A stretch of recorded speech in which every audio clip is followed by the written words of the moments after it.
सबसे पहले आप मेरे चैनल को सब्सक्राइब अवश्य कीजिए ताकि आप गीता के सभी अध्यायों को सुन पाएं और अपने सवालों के जवाबों को खोज पाएं। तो नमस्कार, मैं अमृतेश्वरी आशी एक बार फिर से आपके सम्मुख गीता का ये 5वां अध्याय लेकर आई हूँ। तो शुरू करते हैं।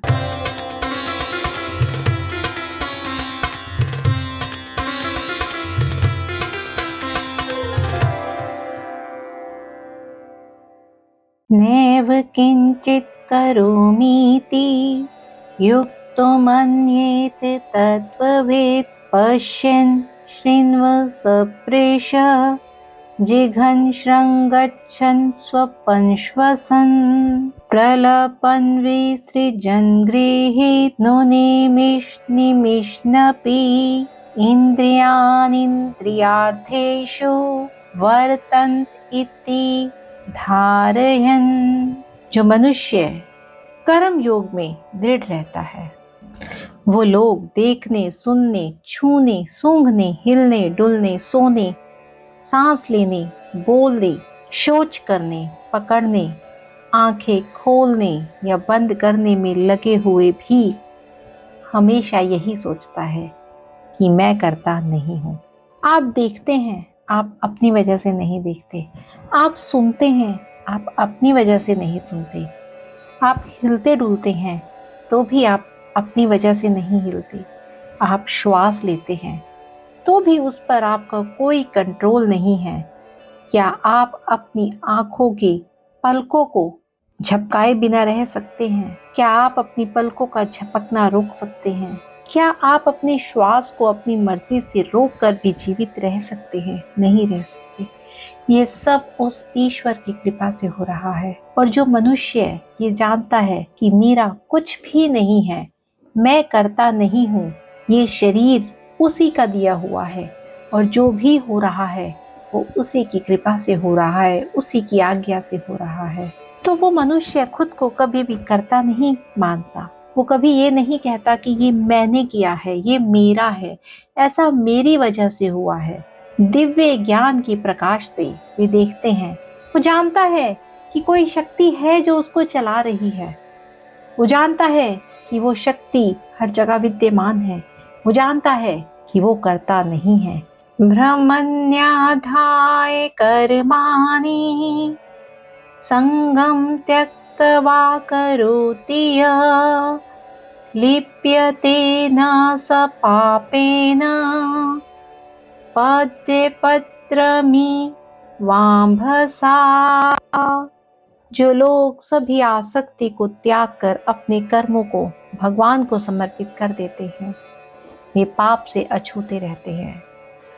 यहाँ एक बात ध्यान देने की है कि श्री कृष्ण ने अर्जुन को कहा था कि राजा बनने के लिए युद्ध नहीं करना, अपना धर्म निभाने के लिए युद्ध करना है। तो बहुत से मनुष्यों को लगता है कि जो हम पाप कर रहे हैं वो भी ईश्वर की वजह से कर रहे हैं। जब हम कहते हैं कि खुद को कर्ता मत मानिए, आप सब कुछ उसको समर्पित कर दीजिए, तो बहुत से लोगों के मन में एक सवाल आता है, तो क्या हमसे पाप भी ईश्वर करवाता है? क्या हम जो गलत कार्य करते हैं हम ये कह देंगे कि हमने तो किसी की हत्या कर दी और करवाने वाला तो वही है, हमने तो कुछ नहीं किया? तो यहाँ पर एक बात ध्यान देने योग्य है कि ईश्वर कभी किसी से पाप नहीं करवाते। आपको कर्म तो खुद ही करना है, क्योंकि जो आप कर्म करते हो फल आपको उसी का मिलता है। लेकिन आपको जो कर्म करना है, पहले भी एक बात कही गई थी कि आपको कर्म करते रहना है, लेकिन शास्त्र सम्मत धर्म की पालना करते हुए कर्म करना है। धर्म वो नहीं जो आपस में बांट दे। धर्म वो नहीं जिसे लोग जाति कहते हैं। धर्म वो नहीं जो हिंदू मुसलमान का भेद करना बताए। धर्म वो जो सत्य है, सनातन है, किसी का हृदय नहीं दुखाना, झूठ नहीं बोलना, चोरी नहीं करनी, लोभ नहीं रखना, अहंकार नहीं रखना, ये धर्म है। तो जब आप धर्म की राह पर चलते हुए कर्म करते हैं और उन कर्मों को ईश्वर को समर्पित करते हैं, तो पाप से अछूते रहते हैं।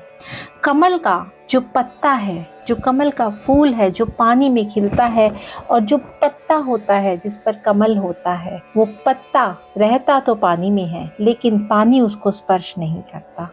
आपने देखा होगा कि उसके ऊपर पानी नहीं होता। तो ठीक उसी प्रकार जो आत्मा इस शरीर के द्वारा कार्य करती है और जो जानती है, जिसको ब्रह्म ज्ञान हो चुका है, जो आत्मा जानती है कि मेरे द्वारा किए गए कार्य, जो मुझे ये शरीर मिला है, वो अच्छे कार्यों के लिए मिला है, मानव कल्याण के लिए मिला है, धर्म की राह पर चलते हुए अपने कर्म को करने के लिए मिला है, तो वो अपने शरीर का गलत इस्तेमाल नहीं करता, किसी का दिल नहीं दुखाता, धर्म की राह पर चलता है और फिर भी कहता है कि मैंने कुछ नहीं किया, ये सब कुछ करवाने वाले तो प्रभु हैं, प्रभु इच्छा से मैं ये काम कर रहा हूँ। तो ऐसा मनुष्य कभी भी पाप का भागी नहीं बनता। तो आगे श्री कृष्ण कहते हैं, कायेन मनसा बुद्धया केवलैरिन्द्रियैरपि योगिनः कर्म कुर्वन्ति संगम त्यक्त्वा तं शुद्धये। श्री कृष्ण कहते हैं कि योगी आसक्ति का त्याग करते हुए केवल आत्म शुद्धि के उद्देश्य से अपने शरीर, इंद्रियों, मन और बुद्धि से कर्म करते हैं। जो भी वो कर्म करता है वो जानता है कि उसे ये कर्म कैसे करना है। वो धर्म की राह पर चलते हुए कर्म करता है। वो आसक्ति का त्याग कर देता है। वो ये नहीं कहता कि मेरे द्वारा कुछ भी किया जा रहा है। उसके अंदर ऐसी कोई भावना ही नहीं होती। वो तो बस निस्वार्थ होकर कर्म करता है और ये कहता है कि मैंने कुछ नहीं किया, ये मेरा कर्म भी प्रभु को समर्पित है। तो ऐसे ही मनुष्य वास्तव में योगी होते हैं। तो आगे श्री कृष्ण कहते हैं,